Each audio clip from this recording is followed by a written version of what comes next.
Pascal said, people are generally better persuaded by the reasons which they have themselves discovered than by those which have come into the mind of others.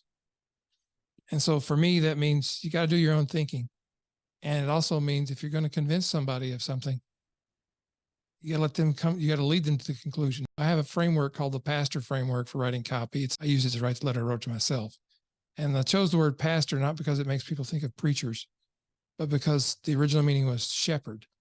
So when you're pastoring someone, you're being a shepherd, you're leading them to the still waters, to the green grass, to safety, giving them food and water, protection from attackers.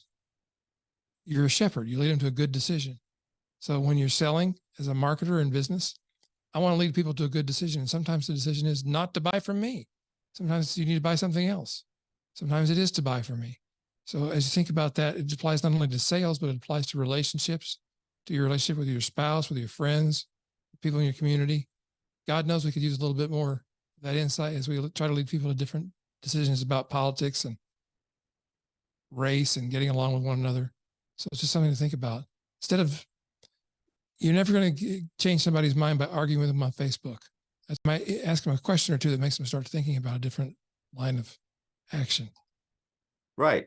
Nuance, connection, empathy, align with where they're at and guide them or lead them or show them a better way. Don't just hit them over the head with saying your way's wrong and my way's right. You won't get anywhere that way. Right now,